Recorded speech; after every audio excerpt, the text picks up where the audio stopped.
And I did do some movies in New York. Actually, I did Spring Break.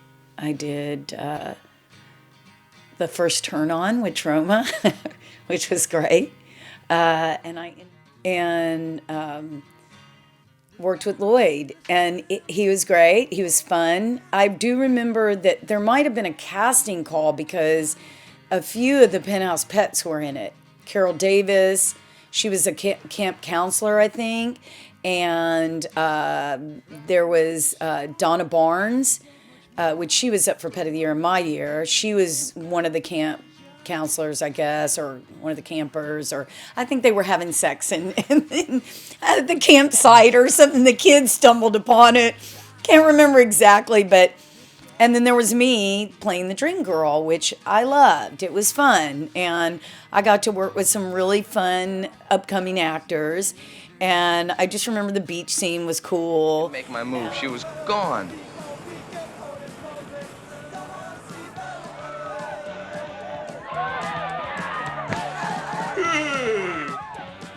We had a scene in a hotel place that we were staying at in New Jersey, and my scene was to seduce the boy that this was his first experience, and I was the dream girl, and I was the penthouse pet that was on the cover, and I come to life. I show up.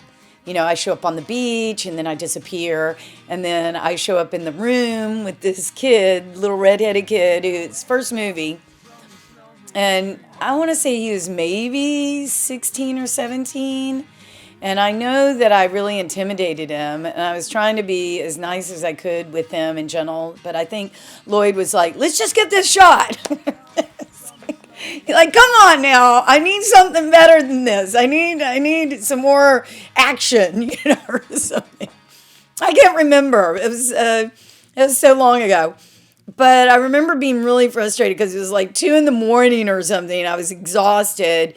And I remember saying to the kid, don't worry about it. Relax. It's going to be.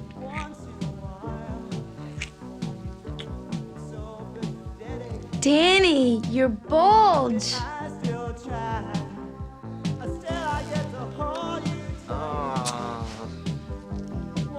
Danny, you don't have to impress me. Then it happened, just like my brother said it would. Actually, it's a cute movie. It's a funny movie, and I'm glad I did it. I think I got my SAC card with that movie because I had done Spring Break and one other movie. I want to say that was before Ellie. I'm not sure. You might have to double check on that. But it was fun, and I loved working with Lloyd and Michael, and I thought it was a fun movie. All we had, though, on the set, I do remember this, was for craft services, we just had Dunkin' Donuts and coffee and water. There might have been some milk and juice. I don't remember that. There might have been a few cookies. It makes my blood run hot.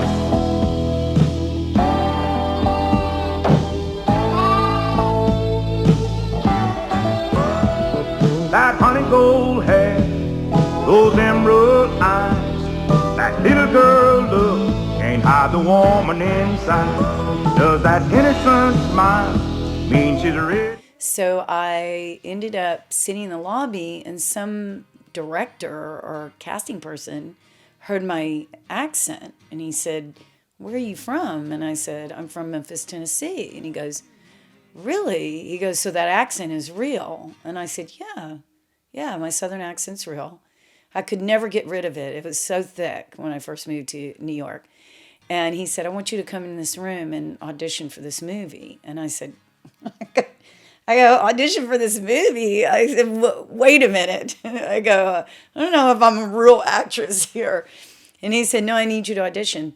So I went in and I met with the people that were casting it. And they put me on screen. Like they had me on video. There were a couple people sitting around. And I read the lines and I was like, oh my God, this is so stupid. I probably just like really screwed up. And they said, that was very good. Thank you very much. You'll get where are you living and give us your phone number, give us your information. So I was like, that's like the dumbest thing ever. It's like, I was sitting on like a fake fence, and I think I was saying something to my stepbrother or whatever, and and I was like, okay, thanks, bye. And I told, Corinne, who was a pet of the year at the time, and she had done Spring Break and a couple movies, and she had already kind of established herself.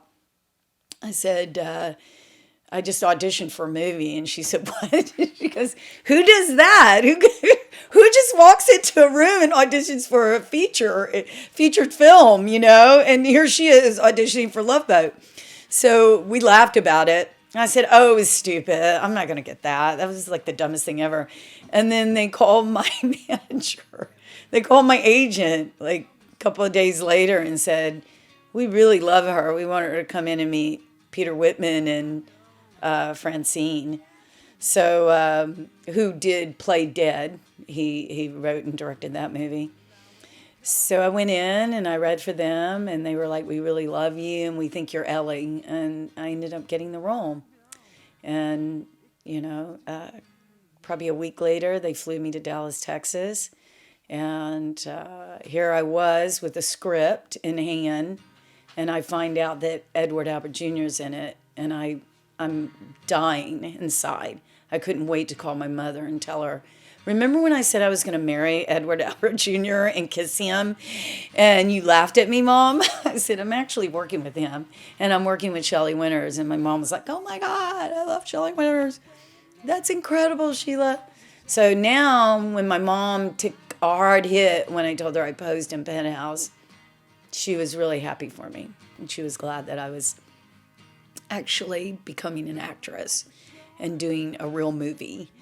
Frank. Oh, Frank. Frank, look at me. Ma says you're crazy. I ain't supposed to go near you. Where is your mom? And I looked over at my sister and I said, oh my God. I go, I don't know if I can do this. And she said, what do you mean? And I said, I'm a fraud. I've never done a big movie. I don't think I can do this. And she said, no, you're going to do this. She said, you already signed the contracts. You're going to do this. And she was there to support me all the way. And it was really amazing. Peter was one of the kindest directors, and he was, Peter and Francine were amazing. Gets to me when I wake up from this lonely dream.